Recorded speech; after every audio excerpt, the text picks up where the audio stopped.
Hello, welcome to Citizens Forum. It is August the 30th, Wednesday, August the 30th. Our guest in the first segment is Isadora Godchild. She was on a month ago talking about housing, and we're right back there talking about the housing crisis, which I think is deliberate. I don't know, I'm not sure what you think, but let's see. So you want to start off by talking about the divestment of all subsidized housing by the federal government or the provincial government? It's by I think it's right across the nation. But first of all, I'd like to thank you first for inviting me back. I really appreciate it. I really do. And but I'd also like to, first of all, start out, seems to be a plethora of new housing development plans. Gregor Robinson announced 800 new units and a certain amount for affordable, and this is going to be in the Oak Ridge area in Vancouver. And then UBC has announced that it wants to do more affordable housing, and this is more for the workers. And then there was the pilot project that Gregor Robinson wants to do. It's hard to say whether it's really affordable, because he said something to the effect, well, you know, you have to have an income of $30,000 to $80,000 in one. But at least it's housing. It's housing. I mean, so it seems like there's this plethora all of a sudden. Really, a plethora? A plethora, because I'm reading it on a regular basis. These people want to do this. This wants to do, and it's like it's been a wasteland for what, decades, and it's like they woke up yesterday or something, which as the adage says, is better late than never. Well, it could be that we're seeing the beginning, just as 10 years ago we saw the beginning of the plan to push house prices up. That's correct. We may now be seeing the beginning of the plan to burst the bubble. Yes. It was a disaster on the way up, and it's going to be a bigger disaster on the way down. Absolutely. Yeah, totally. Yeah. Maybe that's what they're doing. So, yeah, and I mean, it's like... Because more housing, obviously, totally reduces prices. It does indeed.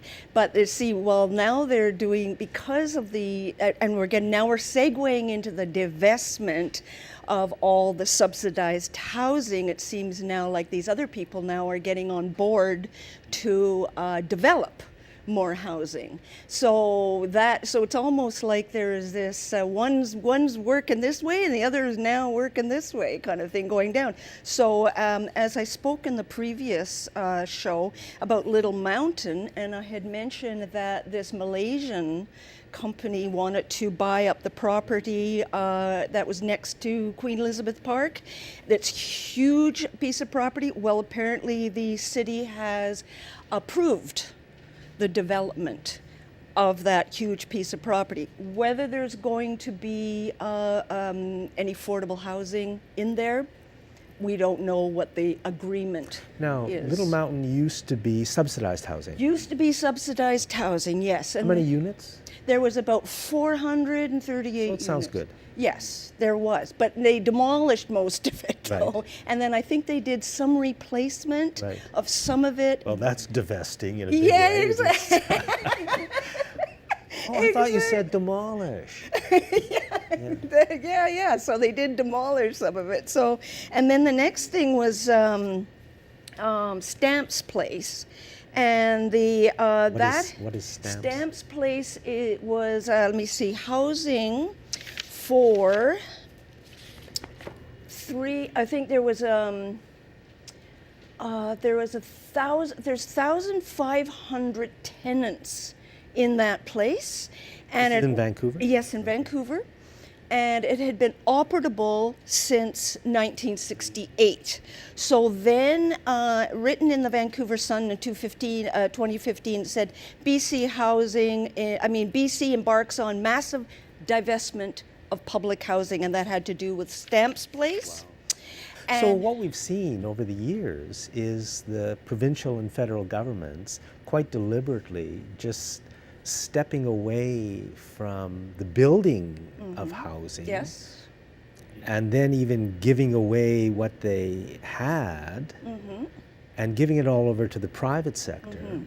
And the private sector says, hey, if we underbuild, right? If we underbuild housing, we're going to be able to charge a fortune. Absolutely, like I said, it was just like with this divest. Now, a lot of it's supposed to go to nonprofit societies, supposed to. But that doesn't necessarily mean it will all go. Because, I mean, how many nonprofit societies are into the... And where do they get the money? And well, this is one thing that this property that they want to now divest, the Stamps Place. Now you said they've already divested it, or they're in the process of right it. now. Yes. And it's how many yes. units? It's well, there's about 1,500 people who live there. So it must be several buildings. No, it's one great big huge building. Oh. Yeah, and it was for basically for families and seniors. And What part of Vancouver? Downtown East Side. Oh. Yes, and so they're freaking out because They're gonna the provincial government is going to do what? Well, they want to offload it either to the nonprofits or the private sector. Who knows? There's that's not clear, and the property is worth $50 million. That property alone, in the downtown East Side. So. And it says here that it's family-oriented downtown. The units ranging from studios to 5 bedrooms. My so God. it's a huge. And that was from 1968. And that was from 1968. Yeah, so that's the kind of stuff that the government used to build. That's correct. Right? From studio to 5 bedrooms, right. so big families, right? Yes, exactly. And it could be affordable. Absolutely. Yeah, and Absolutely. so they've just thrown us to the wolves. Well, that's it. Like I'm saying, like we're getting, all this, they're going to build this, they're going to build that, we're going to have this, we're going to have affordable housing, we're going to. Meanwhile, the government's offloading all this stuff. But meanwhile, somebody like me, I don't hear any of this. Well, like I you know, follow the issue. Well, but I follow the issue. I don't even know what's going on here in Victoria. Exactly. Now, this was in Vancouver Sun, amazingly enough, mainstream media, but that was 2015. So the update of that is that Little Mountain, Stamps. So when the Stamps people heard about this, formed a residence thing, and they basically said, we believe it is our duty to protect our homes here and now, and to safeguard this land and complex for those who will need housing in the future. It's taken me my whole life to figure out the game they play against us. I'll say. And we should teach it. We should teach it in school. Like, don't believe the media. Exactly. They don't work for us. No. Oh no. The politicians have got to be controlled by the public. If they're controlled by corporate interests, they're going to kill us, which is what they're doing. Well, that's it. And if we need democracy. And if corporations says it's good for you, you can be sure it's bad for you.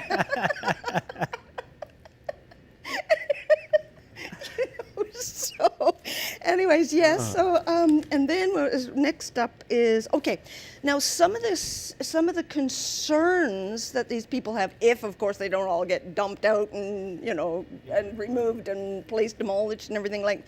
Some of their concerns is that they don't want Stamps Place to go the way of Little Mountain, which was most of it was demolished. Now, a Malaysian company has been given. Wait a second. Who owns Stamps Place? Well, it would be provincial? the beast. It was a provincial. We don't have to worry because Christy Clark is gone. Christy Clark is and the NDP is here, so we've got a new government. Yes. So, and that's another thing I want to actually write. The new premier, both of them actually. I think we've got 2 now. Is the Green Party premier and the NDP. Well, it'll be very interesting to see how this goes under a new government. Well, that's it, because I would like to see the reversal of some of this divestment of all this subsidized housing, at least for seniors. I can't, demand that, for everybody, but at least we can look at seniors, because I think seniors are getting the shaft. With this. And so is everybody else. Well, really. absolutely. Look at young people trying to get started. We just need more housing. Well, and that's it. I've walked around the east side a few times, Okay. just north of East Hastings Street. And what I found in there was an area that could become the West End, except it's completely, totally undeveloped. And there's a similar area in Victoria. There's many similar areas. Light industrial, one story, sometimes two stories, parking lots, empty lots, vacant lots, houses that are used as office space, and they exist there. I mean, you could build, believe me, there's no need for the shortage of housing. There's lots of land out there, not in established neighborhoods, that there's the only reason we don't have the housing we need is they don't want us to have the housing we need. They want prices up. They want rents up. Of course. And the homeless is just the other side of the coin. Yes, There's not enough housing for them at all. Well, exactly. It's all deliberate. And yes, of course it is. It's all the master plan. as Yeah. they say. But when I spoke the last time about, dumping all these Riverview people out, that was definitely a part of the problem. But Riverview was Riverview was where people with mental issues or even addictions, I think, got help. Yeah, it was big. And it was a beautiful building and gorgeous. If I was nuts or in an attic, I would love to go there, right? Because it was just such a beautiful building pleasant. and lots of land and lots of help. And there were problems, but there were problems, but hey, so they closed Riverview. So they closed it. I don't even know when exactly, but they did that. And so what's happening though now is they're trying to put the hard to house people who have mental problems and addiction problems in with families and seniors. That And sounds like this a good is idea. this is I mean, look, I had What did they do with all the people who were in Riverview? well, that's it. I just think they just dispersed all over the place, or maybe they had some few little group homes or something like that. Then maybe some family, but Just a lot of them just went just onto the went to the streets. streets, basically. And again, that was the plan, not by accident. This is the plan. Yeah. We don't even know the plan. They don't tell us the plan. They just make the plan and do it. Exactly. And I know I can speak from experience in a nutshell, having somebody with mental problems next door to me. I mean, it was an absolute nightmare. I was literally abusively harassed on a regular basis for 5 years until this person was evicted. There's no reason, she would have never been homeless because she had a huge family, right? So, they had to take some responsibility. But it was just, and, we had two boards. The first one wasn't going to do anything about it. Nice people in there. Some wanted to, others didn't. They were, that whole board imploded. We got another one. That went, so this problem went on for about a year. Finally. And the problem is there's not enough housing for one of you to move to another place. Well, it was for her because she had a huge family whose family had land and this, that. So she would have never been homeless. But it took 5 years. We're going to have to leave it there. Exactly. Yeah. So this is one of the problems that the stamps people are really concerned about, and that's another thing with the nonprofit societies taking over. They want to do this mixed bag model, right? And so we're going to possibly get people with issues with the seniors. There seems to be a big destabilization coming up. Huge. Thank you very much. Oh, you're very welcome. Thank you for having me. Appreciate it. Things are only getting crazier. Thanks for watching this segment of Citizens Forum. Welcome back. It's Wednesday, August the 30th. We're going to be talking about something that I think is very, very important: proportional representation, voting reform. Our guest in this segment is Terry Dance-Benink, who is the chair of Fair Vote Canada BC. So hello, Terry. Hi. Yeah. So here's the situation. The government is going to hold a referendum in the fall of 2018. So about a year from now, there's going to be a referendum on whether or not people want to change the voting system. So do you support the idea of the referendum? We do. I mean, BCers have voted twice before on electoral reform, and this time we are determined to win it. Actually, you won the first one, or we won the first one. We did, you're right. Absolutely. And The I mean, first, we in the believe first that time, the first vote, it was 57% voted for it change, was. and Absolutely. 43% voted not to change. And somehow, in our democracy here in BC, 57% lost and 43% want. And that just shows how much they don't want this to change Yeah. because it's so important. Yeah. And so even when 57% vote for it, it loses. And there's no criticism. I followed it very closely. Not a word of criticism in the media Yeah. for what Gordon Campbell did. And really not a word of criticism from the NDP either. Yeah. It was No. very disappointing. I know. But I mean, we believe that now BC voters are really fed up with the phony majority governments. You know, we're a party with 39% of the vote, gets 100% of the power. And so our stance is we want to see the power shared, and we want to see the diversity of our province reflected in the halls of And power. we want, like I voted Green in the last provincial election. 16% of voters in BC voted Green Yep. and got three Three seats. I mean, that is so completely absurd. Mm-hmm. And yet, again, it just passes unnoticed. And I think it's important in democratic government that you get what you vote for. If it's 20% one party, they should get 20% of the Agree, seats. It's totally. more democratic. It gives us more control, and that's Yeah. what they don't want. And when I say they, yeah, the politicians, but also the corporations who run the Yes. country. No, I would agree. Do you want to talk a little bit about what proportional representation is? Yeah, it's sometimes people think that it's just alphabet soup, you know, of different systems, SGV or, you know, MPP. But I like to use the example, like when I saw this, it was a cartoon that I saw that was used in Ireland during their PR campaign. And it had a picture of 3 school kids in front of a blackboard with a teacher there ready to award. She had like 3 candy bars. And so the question is, who should get the award? Should it be simply the biggest, the tallest? And the answer, of course, was no. It shouldn't be just the tallest. That it should the prize of 3 candy bars should be allocated amongst the 3 students, as opposed to just the biggest or the tallest. And I think that it's similar to our first past the post system now, where you have parties racing to get past the post. The first one who gets past, even if it's by inches, gets all of the candy bars. And so it's totally unfair. And in the last federal election, I don't remember the exact numbers, but it took about 600,000 voters to elect Elizabeth May. Yeah. I mean, 600,000 people voted Green, Yeah. and across Canada, and 1 Green member of Parliament was elected, Elizabeth May. But it only took about 37,000 voters to elect a Liberal member of Parliament. Exactly. And that's how wrong our current voting system is. Yeah. There's huge rewards that go to the party that gets that extra few percentage of votes. There was an example in Ontario where the Liberals got 51, this is a federal election, got 51% of the votes and won 99%, they won 99 seats out of 100.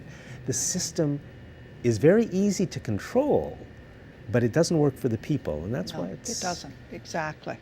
Yeah, I mean, I really think that this campaign is going to be about the people versus private interests. I really do. I hope people can see that, because since they control so much of the media, they can really control the story that people hear. I know. But you know, I'm optimistic for 2 reasons. Okay. One is that there was the poll that was done last May that showed that 54% of BCers want a change to proportional voting. Only 54%? 54% definitely for it, with 26% undecided. Okay. And most of the those polled across parties said we need a referendum. So that's number one, a good sign. And the second thing that cheers me up is the fact that we now have a government that said it's going to lead the campaign for PR. And we didn't have that in 2005 or 2009. You know, the parties basically just stood back and let the No campaign wage a really ferocious, fear-mongering air war, essentially. And so this time, though, we've got the government with support from the Greens and others who's saying they're going to be out there really educating people and making sure that people really know what's at stake. So that gives me some hope. Yeah, I really, to me, I like PR voting because I think it's more democratic. It is.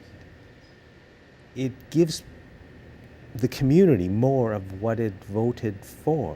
Mm-hmm. And also, as we've seen in Europe over the last 20 years, I think in many ways the Europeans are doing very, very well in social issues, health issues, environmental issues. Now, that's because I think of PR. It is. Yeah. And that's the thing, that when we're out distributing our flyers, people are amazed to learn that 85% of Western democracies are using PR. Like, we are the oddballs. Yeah. Canada, the US, and People Britain. don't know that? We're still stuck back in the 18th century with our system of voting. And the countries like Australia and Denmark and New Zealand, they're stable. Yeah, Germany, they score Switzerland. higher on health, environment, standards of living. They have more women and minorities elected, and their voter turnout is higher than ours. So I kind of say, what's not to like about PR? Yeah. But that's kind of the role of the media, is to make sure people Yes. don't know how just more democratic it is, I think. I don't think, Rick Habgood, who's a member of Fair Vote Canada, wrote an article about how we would not have Site C Exactly. if we had PR, because we'd be electing different kinds of governments, and somebody like Christy Clark could not ram this down people's throats. I mean, for 16 years in BC, basically we've had one government that has not represented, its popular vote did not reflect the power that it ended up with. And so I think for all kinds of sectors, I mean, not just those who care about the environment, but senior citizens, where were they? Where was their voice in the halls of power? Where were the unemployed workers up north? Students who are concerned about their student debt. We have not had a voice. And that's what's gotten me. I mean, I've been an ardent environmentalist, and I'm now really seeing the importance of fighting for democracy, an enhanced democracy, because otherwise it's just one-off battles, one after the other. Kinder Morgan, Enbridge, Site C. Right, and we keep losing out there, Yeah. but we have to attack the problem at its heart, Exactly. which is that we don't have our democracy. We've lost it. It's been taken from us. Yeah. And PR is a step towards democracy. It is. And I'm encouraged to see what's happening now. I mean, we basically have, it's not a formal coalition government, but we have a minority government, and we have the NDP and the Greens and others starting to work cooperatively in a mature way. And that's the kind of governance that I would like to see. Other things have to change. For example, in our system, the party leaders have far too much power. So anyone who dares to speak up is crushed. And that's another problem. But certainly towards having a better democracy and a better society and a better community, proportional voting is a big step. And you guys have organized a town hall meeting on Monday, September 18th at 6:30 at City Hall. Right. So can you say a few words about that? Sure. We're really excited about it. It's Fair Vote Canada and a new group called Priority, with PR in caps, and they're a South Island working group on electoral reform, and we've banded together. We decided we got to get the conversation going.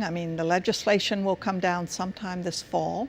So we've invited, we're going to have Leonard Krog, who is the MLA from Nanaimo, speaking on behalf of the government. We have the Green MLA, Sonia Furstenau, speaking. We have MLA Andrew Wilkinson, who's the Liberal Party electoral reform critic. Bernard von Schulman, who worked in the 2005 and 2009 Yes campaign, and yours truly.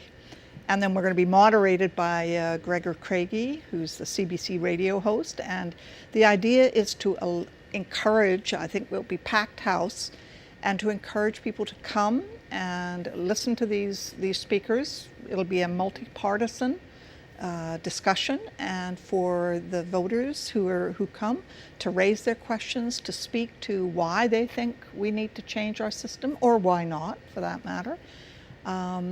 So we're really encouraging people to book that date in their calendar. It will be live streamed. Anybody who's watching this show, if you don't live in Victoria, it doesn't matter. You go to Facebook and it will be on there. And so it's the start of a conversation. And that's what we need. So once again, Fair Vote Canada has organized a town hall meeting on Monday, September 18th at 6:30 at City Hall. Yep. And if anybody goes to the website that you're seeing up there on the screen sometimes, you'll get more information, I'm sure. When are we going to learn the details of the referendum and the referendum vote again, the vote on whether or not we, the people of BC, want to change our voting system? That will happen next fall. And when will we start to hear the details? That's the million-dollar question. And what I understand, I mean, I have some empathy for the new government. I mean, they have taken over and they've got a million issues to grapple with, but Attorney General David Eby is currently, it's his responsibility, and what they are doing is they are preparing legislation that will be introduced probably in October, no later than early November, and it will spell out the form of the question, the consultation process, the funding parameters, etc. So until we get that, and the ballot. Yes. The ballot, the actual ballot is very, very important. But we're really concerned that there be proper consultation. Yes. So we would rather them not, one option is they could come out with a question and the answer, namely a system of proportional voting, and then ask for consultation. We would prefer them to come out with the form of the question, have some consultation, allow citizens to input, and then come back with the definitive content. And Carrie, we're out of time. We're out of time. I'm sorry. But this is an issue of tremendous importance. We'll certainly follow up on it on this show, and we should all be trying to find out as much about it as we can, because really, when you get to the heart of the problem, this is it. Thanks for watching this segment of Citizens Forum.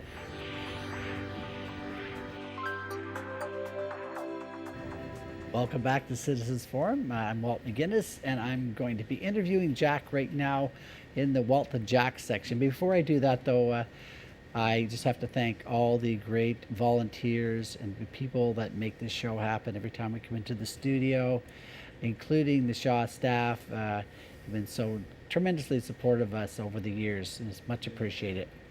So hello, Jack, and hello, Walt. What have you brought in today on the topics of the day? Well, so we're filming this on Wednesday, August the 30th, and the hurricane that hit Houston and all of Texas it's almost in the middle of the disaster.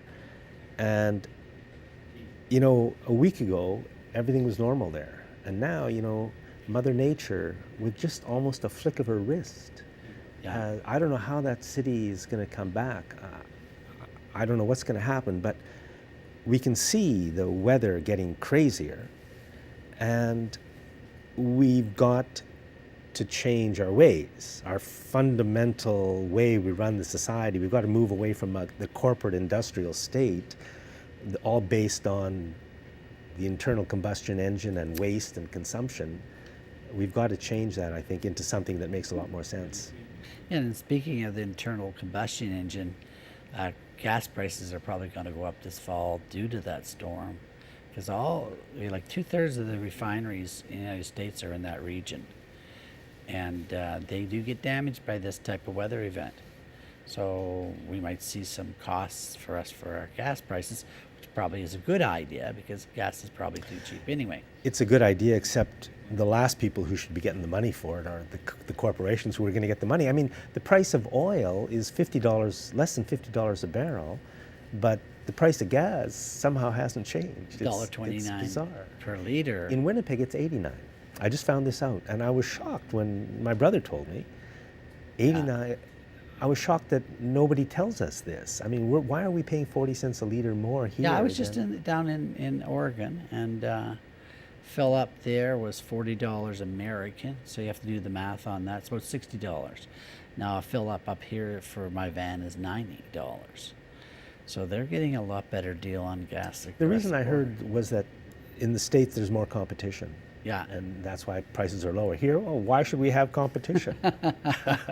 No, let's... You know, I was looking at some issues around weather modification today, and a lot of people don't want to talk about this. It all seems to be conspiracy theory and stuff like that, particularly with this storm in Texas, because of this very strange behavior. And they're saying because it's a high pressure area and all that's holding the storm in place. But there are patents that have been issued by the U.S. Patent Office for weather modification. Companies and individuals claim that they can modify weather, and they were able to demonstrate that to the patent office. So modifying weather is not some up in the air thing. It can be done, and it's been shown to be done. So if you look at other issues around, how they do it, a good site to visit, and I don't have the website, but the weapon that they use in Alaska for altering weather is called HAARP. And it's HAARP, High Altitude Aurora something or other. And it's all about blasting energy up into space and changing the behavior of the stratosphere. And that does modify weather. So those things do happen. They're real. The patents are there. The patent office doesn't just give out patents on a whim. It has to be proven. So I just reserve my judgment as to whether or not there's any efforts to alter the weather in southern United States, particularly if you were wondering about gas prices and things, because can you imagine how they can really profoundly affect? So throw that into the equation as well. Amongst many other things. I'll stick with the craziness of climate change. Yeah. But so I was watching CNN today, and there was this woman on, the host, and she was saying, it's so nice to see the American people working together, helping each other. No race, no religion, just people working together, helping each other. And I thought, you lying phony. You are the ones who pit Americans against each other. Yeah. And now we're seeing what people can be really like. Yeah. And you link yourself with the good behavior. There's nobody who has worse behavior than CNN. The deliberate month after month, year after year attempt by all the corporate media, all of it, to pit people against each other so that we don't see the common enemy, which is the corporate owner of that same media. Yeah. I mean, if we can't get past that, they're going to kill us. Well, they're very, very powerful, and people can be manipulated. I think the recent battles between the far right, racist, and people seeking human rights and all that issue's been manipulated. Those clashes, I think have elements of manipulation in them. I'm concerned about what they're doing, particularly when we should be talking about climate change and more pressing matters in the world. And working together. Yeah. And we can. But instead, the media is covering these clashes. I think there's an agenda there. I think there's an agenda there. So I live in Victoria Beacon Hill, provincial constituency. My MLA is Carol James, who's the Minister of Finance and the Deputy Premier. So I wrote her office saying, it seems to me that Carol James supports fracking, because that's the official position of the NDP. We support LNG. And they wrote back and said, well, no. They said, we believe in science. That's their position. Carol James didn't write this, but her office did. We believe in science, and we're going to do a study to see what the science says. So that's their position. But the NDP fully supports LNG, and LNG is operating today in British Columbia. They're fracking all over the place. That's right. So they're saying it's okay. They're going to do the science, maybe. But she must support fracking because it's going on under the auspices of her government. Absolutely. And that's the sort of mumbo jumbo yes. that we've gotten so used to from governments. The NDP, not only the NDP, but any government. Yes. When they speak, it can go either way. The words don't mean a whole heck of a lot. And there's a lot of wriggling because Site C Dam, which I have a hard time keeping up with the NDP. I think they are opposed to Site C, but they want to go through the BC Utilities Commission to confirm that it's not economically viable, whatever. But Site C is being built to support fracking. That's where the energy is supposed to go. So what is happening, Jack? Are we going to find that their position is going to soften on Site C? Or, we really don't know what's going to happen there.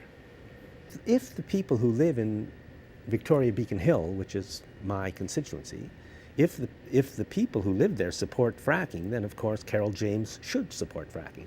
But if we don't, then she should at least be speaking out against it, I think. But so I phoned CFAX today and I made that argument. And they took what I said, which is that, basically our MLA should represent the public in the constituency. They took that and turned it into something completely different, just twisted it around, and then said, no, you can't do that. And I thought, whenever you get anywhere close to the word democracy, CFAX, that is a word.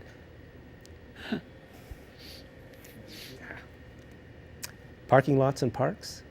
Well, that's an interesting idea you're talking about. I was walking past a mall the other day, and I noticed the huge parking lot. And I thought, why is it that after the corporate rulership of our country creates homelessness quite deliberately, why did they then put the homeless people in the city parks? Why not in a place which might be better suited for people living for an evening, the mall parking lots? They're there, they're close to downtown, you can easily move people back and forth. It's paved, you could have decent tents set up.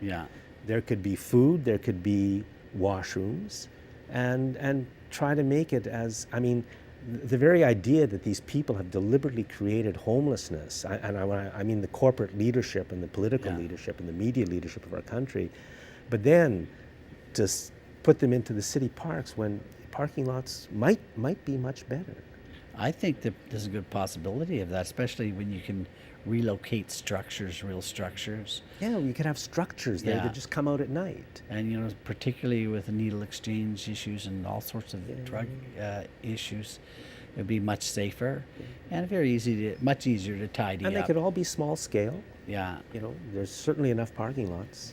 For sure, I like that idea. It's, it's terrible to see homelessness, but really, that we live in a society whose rulers deliberately create homelessness for their own greedy reasons. That is really twisted and sick. I brought in a topic because I just saw it in the paper today. The TC reported that the Liberals are going to allow up to $600,000 per candidate in this leadership race. $600,000 for each individual seeking the leadership. And how many are there? There's 3 or 4, 5 or 6. You're getting into some serious dough here. And the thing is that the Liberals are flush with money right now. They've got tons of money, and they're 2 seats away from power, too. Remember, they're not gone away.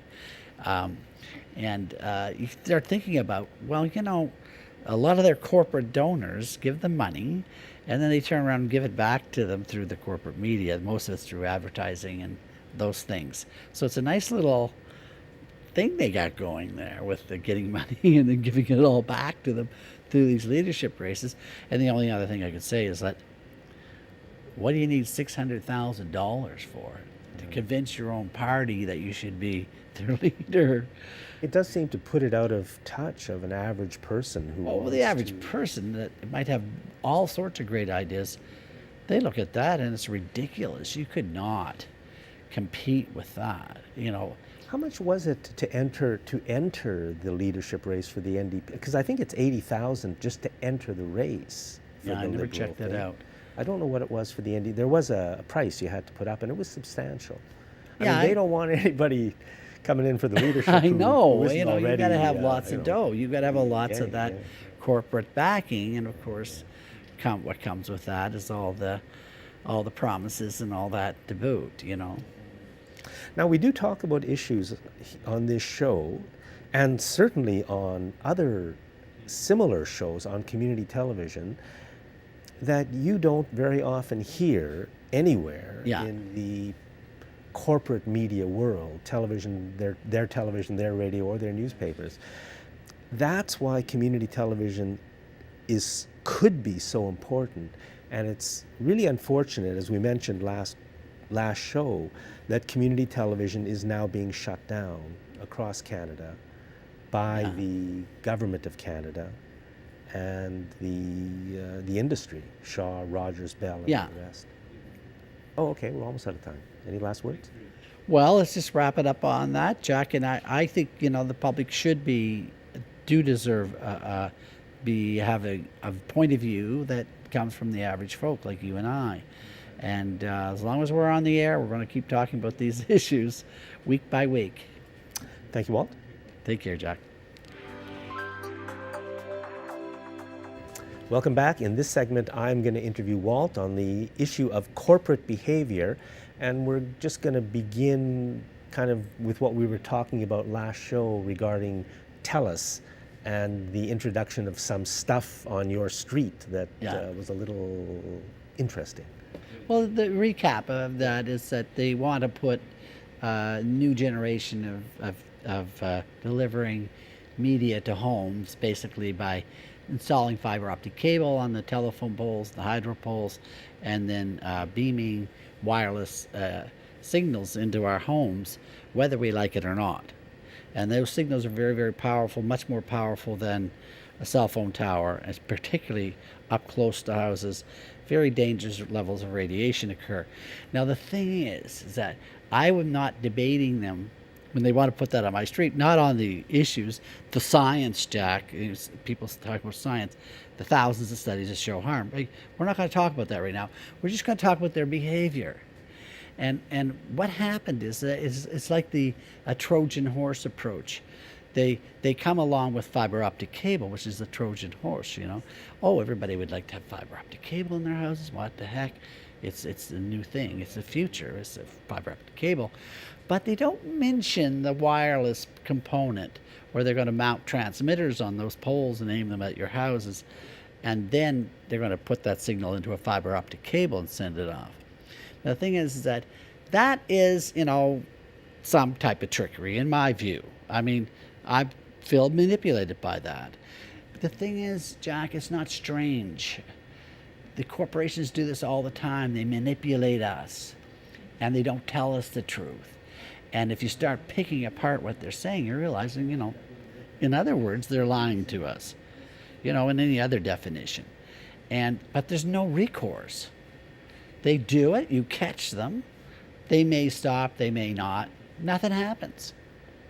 You know, there's no regulations, no way to stop them from doing this stuff. Walt, I think you put your finger on the absolute heart of the problem that we live within, which is the corporations have taken over our governments. Well, they certainly have. Now, the other example, of course, is Imperial Mines, the company that gave the Liberals $1 million, like as Mehdi Najari pointed out last week, that didn't seem to have any, there was nothing that was, you know, keeping them from staying right up to production. They could overfill. We're talking about the Mount Poly mines. Mount Poly disaster. As the water rose, production rose. They didn't slow down production. The engineers are telling them that things are going to burst several years in advance.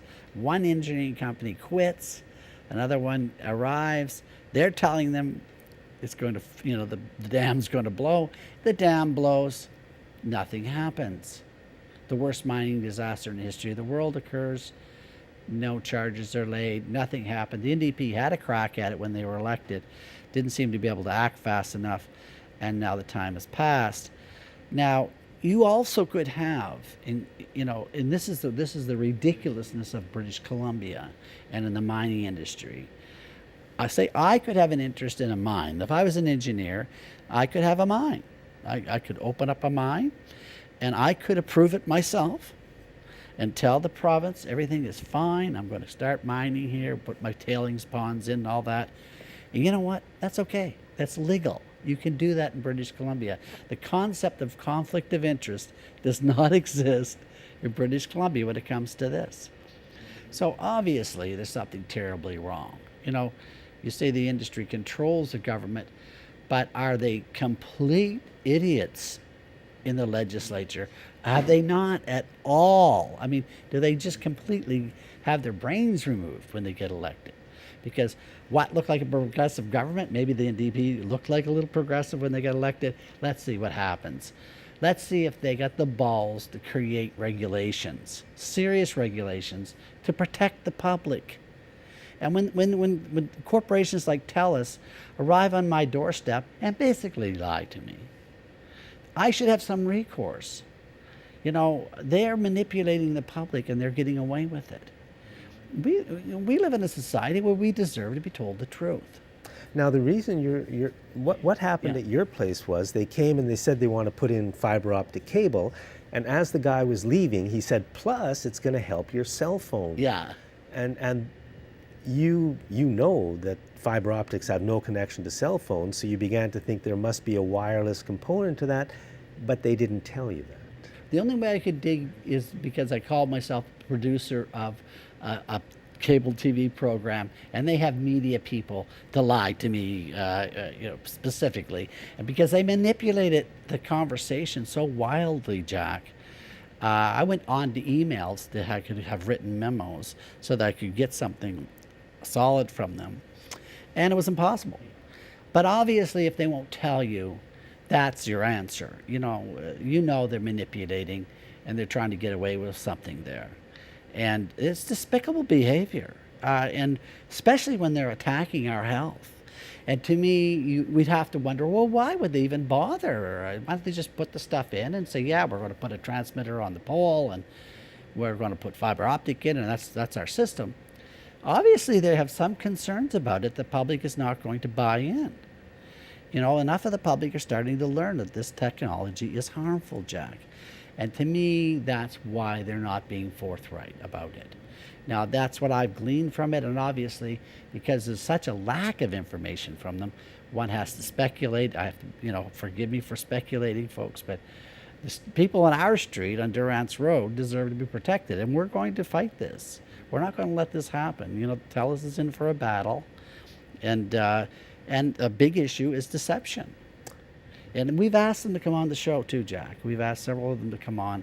It's not I'm on the show here giving them, bad-mouthing them. They can come on the show anytime and straighten us out. And then the offer is still standing. So let's see what happens. Walt, thank you very, very much. We're out of time. Okay. Keep your eye on this one too, folks. Thanks for watching this segment of Citizens Forum.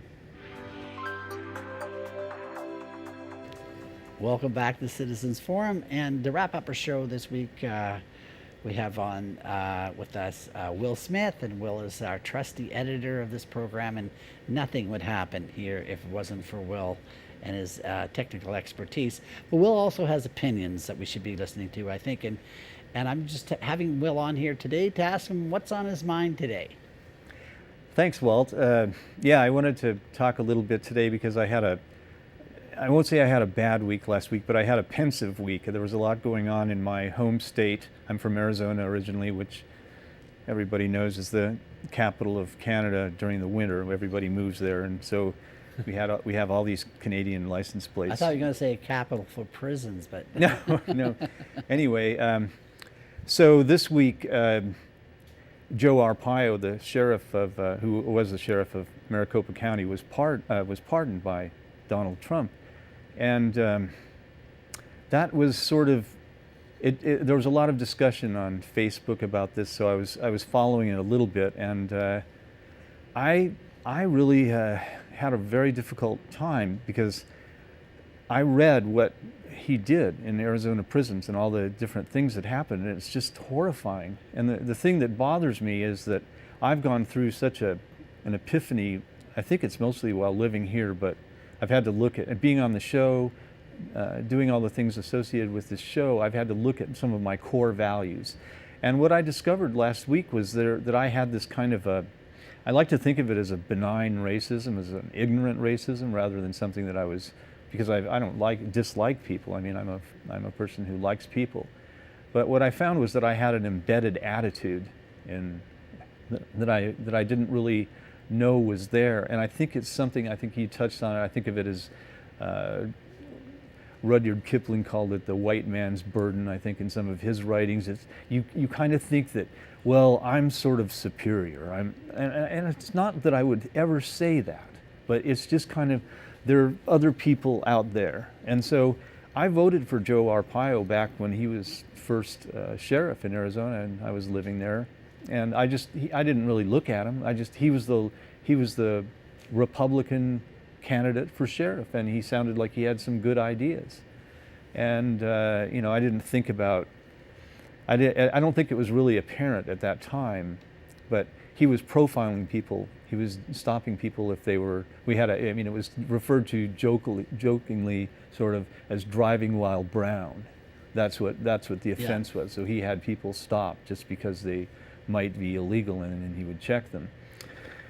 And I didn't think about it, but after I did that, then I lived in Central America for 7 years, and so I became fluent in Spanish, and it wasn't just those people down there anymore. These were my people. Mm-hmm. I lived in their culture. I became enculturated. I liked the culture of Costa Rica. It's the culture of peace. They got rid of their army in something like 1947, and they put all the money to health care and to education. They have the highest literacy rate in North America, I believe. So you can kind of see that I didn't, as something that was unthinking. And now and then I started reading about this, and I just thought, my gosh, this is horrifying, and I had to confront my own attitudes. And it's a sort of, like, some people call this white supremacy. It's not like the Ku Klux Klan and all that, but it's this embedded attitude that we have, that somehow or other, well, we got educated, we have lived in nice homes, we have careers, and if you look at other nationalities that might not be doing so well, you just have this little thing that, oh well, those, they're not doing as well because they don't have quite the same abilities or whatever. Now, I would never say that out loud, because I would say, no, that's completely wrong. Yeah, I mean, it's paining. I'm really sort of feeling not good sitting here saying this, because it's I'm looking at myself in the mirror and not exactly liking what I see, and it's not because it's just because I've never looked at it a certain way before. And the thing that shocked me, I'll tell you what shocked me, is I read one quote from him, and he said he was running a concentration camp. And those words for me, because I've lived in Europe with people who have been in concentration camps, and even one of my teachers in grade school was in a concentration camp, and he told me stories about it. And that just, as soon as I hear that just kind of freaks me out. Yeah. So when he says that and kind of bragging about it, and then he gets pardoned, well, to me, that sounds like my history of the Wehrmacht in World War II, because the ones who were the killers, who would off people, they were not given very stiff sentences, and they were sometimes advanced. Now he was on charges for doing some I think it was for racial profiling. And then Donald Trump himself pardoned. Yeah, to me, I just look at this, and it doesn't smell good. It doesn't pass my smell test. So I'm going to look and see if Arpaio goes to D.C., if he gets some kind of job out of this. Yeah. Well, I'll tell you, that's really, I'm going to be really sick about it. What was it, Maricopa County? Maricopa County, that's right. Phoenix, Scottsdale. great name. Did you ever see the movie Raising Arizona? It was No, I about a haven't- prison. I haven't seen it. Yeah, you should. Well, one of the things that Joe Arpaio was famous for is he had all the underwear pink, so nobody would steal the underwear anymore because people were stealing the underwear from prison. So once it was pink, no, it's really not funny. I mean, it's It's a very important issue. I think that we all should be looking at our own behavior, and especially this passive behavior we have, where discrimination happens around us, but we just don't do that much about it. Yeah, we kind of. Oh, we don't like it, but we don't really try to stop it, for instance, because that would be sort of unpleasant, wouldn't it, if you had Yes. to go to a So- demonstration or something. But these are the sort of things, these attitudes keep us from taking action, and I think we should really look at them. Well, and the biggest thing that any of us have to do is to fix our heart, Yeah. right? To fix ourselves. So this is a comeuppance for me. So thanks Great for having message, me on the show. Great message, and I take it to heart, and honestly, it's something we all should examine. So that wraps up the show for this week. Thank you for watching Citizens Forum.